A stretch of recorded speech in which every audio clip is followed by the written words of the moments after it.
ఇక ఐటీసీ కళాశాలలో బోధన సాగడం లేదని, తమ భవిష్యత్తు ప్రశ్నార్థకంగా మారుతుందని, అనేక సమస్యలు వేధిస్తున్నాయని ఆరోపిస్తూ విద్యార్థులు ఆందోళన బాటపట్టారు.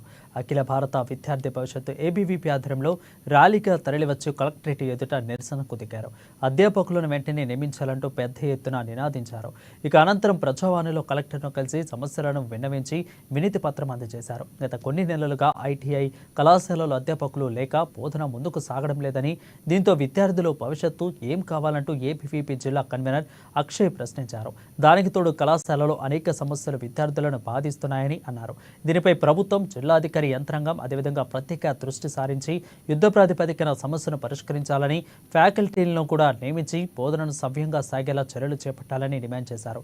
లేదంటే ఆందోళన ఉధృతం చేస్తామని హెచ్చరించారు.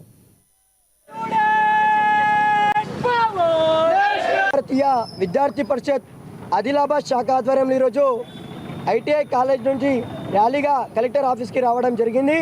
ఎందుకంటే ఐటీఐ కాలేజు స్టార్ట్ అయ్యి 15 రోజుల నుంచి అక్కడ స్టాఫ్ ఎవరు వస్తలేరు. విద్యార్థుల భవిష్యత్తు ఈ స్టాఫ్తో ముడిపడి ఉంది కాబట్టి అక్కడ స్టాఫ్ లేని కారణంగా విద్యార్థులు నష్టపోతున్నారు. కాబట్టి కలెక్టర్కి మెమోరాండం ఇవ్వడానికి వచ్చాము.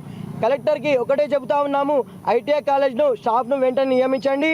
అదేవిధంగా సెకండ్ ఇయర్ పిల్లలు ఇప్పుడు చదువుకున్నట్లయితే వారికి ఫస్ట్ ఇయర్లో చాలా 3 నెలలు క్లాసులు నడవలేదంట. విద్యార్థుల భవిష్యత్తు కాపాడాల్సిందిగా మీ బాధ్యత కాబట్టి మీరే దీన్ని ముందుండి పరిష్కరించాలని కోరుతా ఉన్నాము.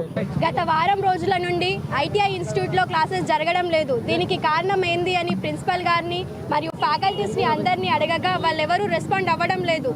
మళ్ళీ కాలేజ్లో చూసుకుంటే కాలేజ్లో ఎలాంటి ఫ్యాకల్టీస్ బాగాలేవు, సరేలే అని సర్దుకొని పోతున్నాం.